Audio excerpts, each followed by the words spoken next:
What's up, guys? Thomas Mott here. Welcome into the Thomas Mott Show here on a Tuesday. It's kind of an interesting day. There's a lot of little news bits going on right here, but we need to dive really deep into the wide receiver position today, and the news coming out of press conferences yesterday regarding DeVonta Smith, and I guess you throw in Dallas Goedert as well. I mean, as a tight end, but still, you get my point.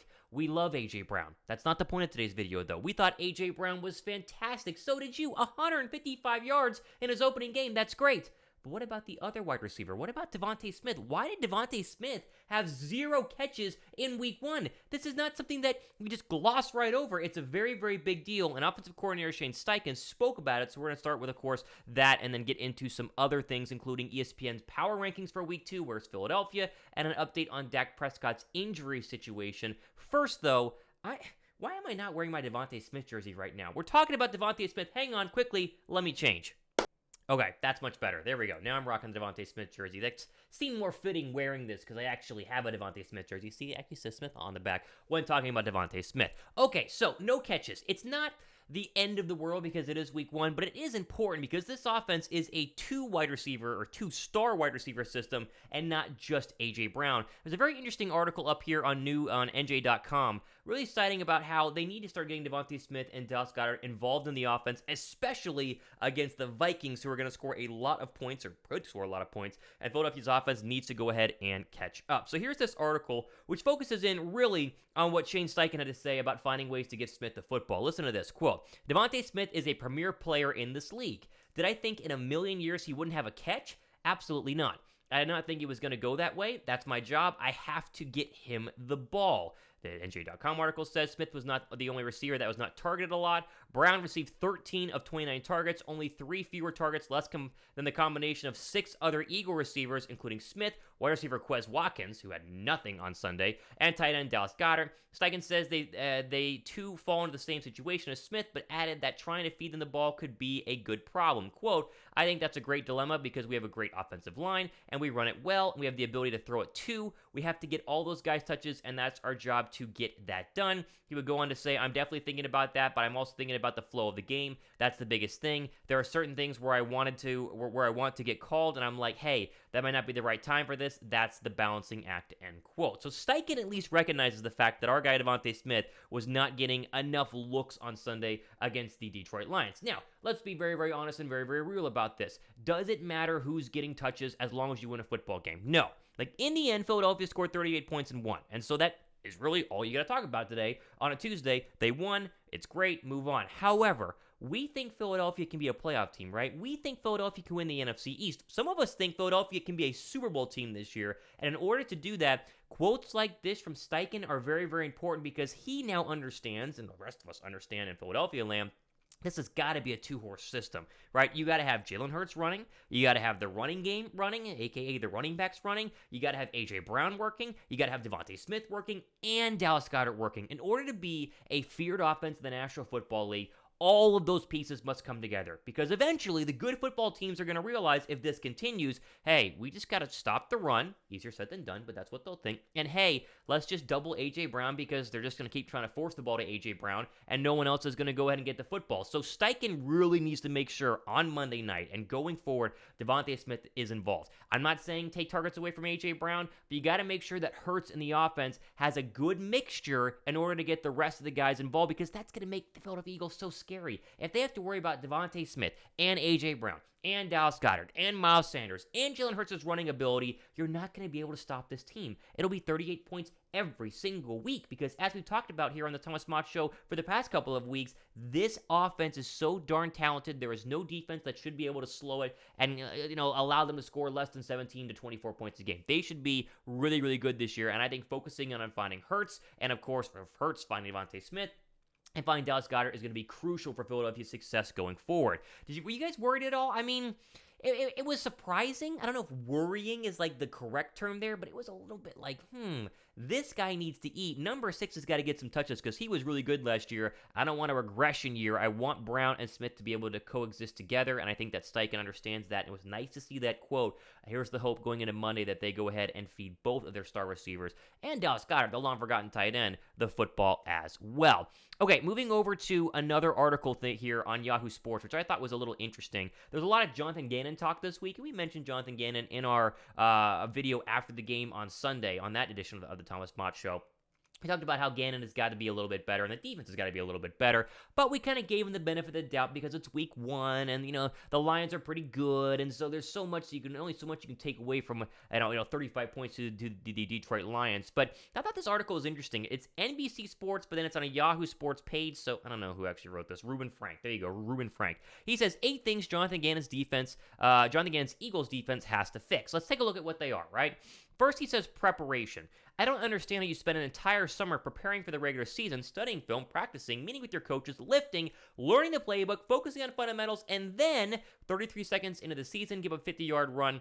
DeAndre Swift is a nice player, but let's be honest, before Sunday, he had 4 carries, career runs longer than 20 yards, blah, blah, blah. Okay, preparation. Sure, but a lot of teams look sloppy in their opening game. I mean, did you watch the rest of the National Football League? The first month of September is basically preseason for all these guys because no starters are really playing in preseason. I don't think they were underprepared.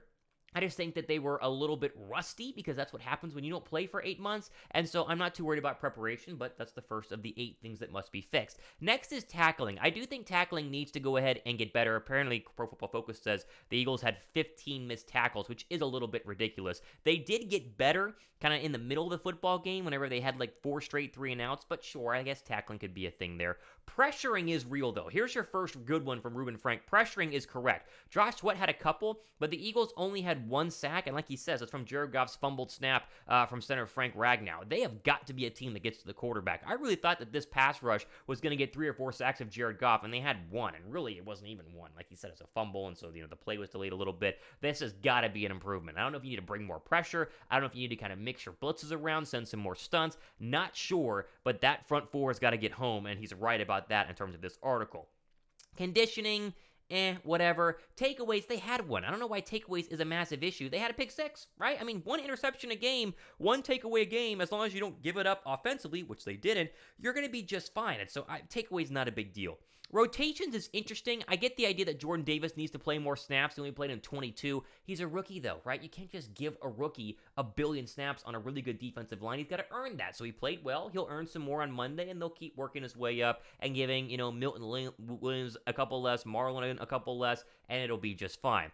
I don't know if Nakobe Dean needs some run just yet. I think that's a little bit of a far-fetched thing. We talk about, at least Twitter people have talked about how Dean looked a little bit, not up to speed in training camp. Don't force him on the field if he's not ready. Run fits, stars being stars. This is the big one, though, putting a team away. If you're going to take away one big thing from the 35-point disaster by the Eagle defense on Sunday, you got to learn to put teams away. And they will. I think that there's a little bit of panic there in the second half. The Lions made some good adjustments. Credit to them. But the overall idea that the Eagles defense is trash and it's going to be really bad this year, I think it's too early to tell. Now, if that is the case, like if eventually we get to a point where the defense has given up a bunch of points in consecutive weeks, we'll really start to rip Jonathan Gannon here on the Thomas Mott Show. But I think right now it's worth the benefit of the doubt to kind of say, hey, it was week 1. We don't have to get, crazy today. We don't have to freak out yet. I think a little bit of patience and the Eagles defense will go ahead and be just fine. Now, with a little patience, we've gotten over 1,300 subscribers here on the Thomas Mott Show. If you guys like the show, hit that thumbs up, watch the video till the end. That helps out my channel. And then, of course, be sure to subscribe. If you like, me talking about the NFL and the Philadelphia Eagles, wearing the DeVonta Smith jersey today alone should get you guys to subscribe. Go ahead and hit the red button.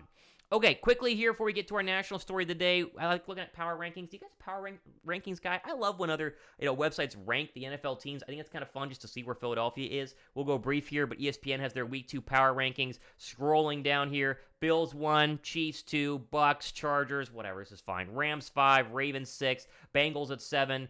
By the way, I think Cincinnati's going to be fine. That Week 1, I think they're going to kill Dallas next week, but that's, whatever. I digress. Green Bay 8 is a little bit high to me. They lost. I don't know why. If you win, you lose, you shouldn't be inside the top 10. Philadelphia at 9, I think, is really good. Preseason rank was 15. They say 13 overall pick out of Georgia, played 22 defensive snaps against the Lions, made the most of his opportunities. According to pair tackles, the Eagles were gashed on the ground at the tune of 181 on 28 carries, but did not appear as vulnerable when Davis was on the field, controlling blockers and reshaping the line of scrimmage. He earned more playing time going forward, starting Monday night against the Vikings. We just talked about that. But 9 for Philadelphia, Vikings at 10. We're going to preview this game coming up later on this week. This is such an important game for Philadelphia. You are going to learn so much about if the Eagles are legit or not in week 2 on Monday night. And we're, of course, going to talk about that coming up. But fun seeing the Eagles there at number 9 here for our final Eagles story of the day. All right, national story is quick. I wanted an update on Dak Prescott. We talked about it the other day. We're 6 to 8 weeks. That apparently could be a little bit sooner. And they're looking at the week 6 Sunday Nighter in Philadelphia as kind of the target for Dak to come back. That could be big news for Eagle fans. But the national story here is the fact that they're not putting him on IR, as Jerry Jones said to 105.3 The Fan. We wanted to be a consideration for playing for us within the next 4 games. Okay, the next 4 games, he's got a plate inserted in with a screw to fix what was a clean break, kind of the lower part of his thumb. Hard to grip a football. If you ever done that, right here is an issue. If it was here, not as bad. If it's here, it's a little tough for Dak Prescott. But 4 games is going to be very, very interesting, which would put him again at a timeline to go ahead and play Philadelphia on Sunday night on October 16th. So it's a small little nab here on the Thomas Mott Show, a little final story of the day.